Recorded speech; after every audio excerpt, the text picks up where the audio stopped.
The discovery of growth mindset is worth thinking about. So Carol's discovery was these kids that, for whatever reason, when we step back and we look at what that really entails at a neurochemical level, we have reward systems in the brain. They generally fall into two categories. There are the reward systems that make you feel really good with kind of the here and now and everything that's within the confines of your skin and the things you already have. You know, love of your dog, love of your spouse, gratitude for all the things you happen to have. And those are generally governed by the release of molecules like serotonin and oxytocin. Now, dopamine is a very misunderstood molecule. It's often talked about only in the context of reward. Like, I'm going to work to this goal, I'm going to build my company, I'm going to, get tenure as a professor, whatever it is, and you reach it and you get this dopamine reward. And indeed, that's true. But what's often not discussed is that dopamine is secreted en route to rewards while you pursue rewards. Is an absolute game changer when it comes to things like anything challenging that of long duration or uncertainty or getting through this COVID, pandemic situation. But the amazing thing is, remember, the brain only does 5 things, and we get to decide which of those sensations and perceptions have relevance and which ones don't, or which ones are attached to a goal and which ones aren't. So growth mindset, in its purest form, is the attachment of these reward systems to the effort process, to the friction process, and not just to obtaining a reward. And just as a kind of final point to that, there's a very well-known body of literature in neuroscience, at least among neuroscientists, that talks about something called reward prediction error. And it says, if you can dose the dopamine subjectively as you go through the pursuit of something, and then have a lot of dopamine when you reach that thing, it's very likely that you're going to reinforce that circuit. There will be neural plasticity, and that circuit will become stronger. So the next time you will revisit those sets of behaviors. So dopamine is involved in reward, but it's also involved in the pursuit of rewards.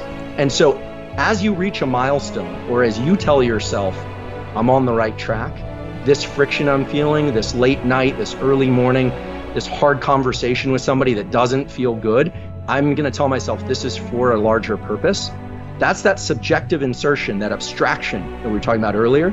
And when you start releasing dopamine to those kinds of things, there's essentially no limit on the number of things you can do or the energy to do them. So just as a last point about dopamine, when we're in effort, we're always secreting adrenaline. We're always in pursuit, and it's draining, it's tiring.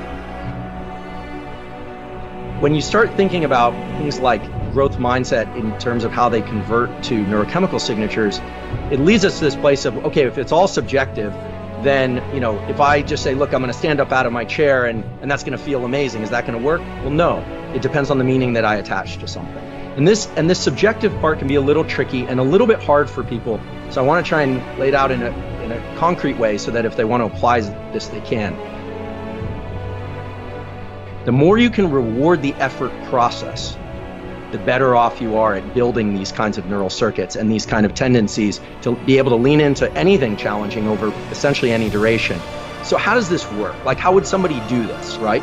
Well, keeping in mind that adrenaline and epinephrine are all great for getting us into action. This is Mother Nature's way of chemically making us feel kind of agitated. Remember, stress was designed to agitate us, to move us away from things and toward things. But realizing that that's a limited resource, that eventually that same chemical is what makes you have a negative mindset. It feels painful, it's the burn in your body, it's uncomfortable. And realizing that dopamine can push back on that neurochemically. It can suppress those sensations of wanting to quit. You say, well, then how do I get this dopamine to work for me before I hit a goal? Because not every day is going to be a real win. There's some days, I know from my science career, there were days that were really hard, experiments didn't work, papers got rejected, and yet, I've spent 2 decades or more just drilling on. And it's been a sheer pleasure at times. But there's been, some pain points along the way. So what is this process really about? And how would somebody implement these dopamine and epinephrine type neurochemical events in their own life? Well, we all know the example of like wanting to run a marathon. I've never run a marathon, but that'd be a nice goal to have. Let's say tomorrow morning I set my shoes near the door. Now, a lot of people have talked about this. Day 1, you set your shoes near the door. Day 2, you go out the door. Day 3, you run around the block. Day 4.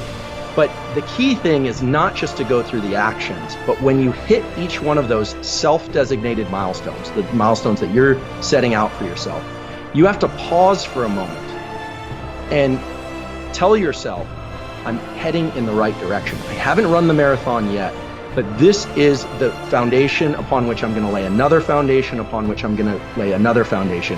And those little pulses of dopamine allow you to get that action step without the depletion that it would normally bring.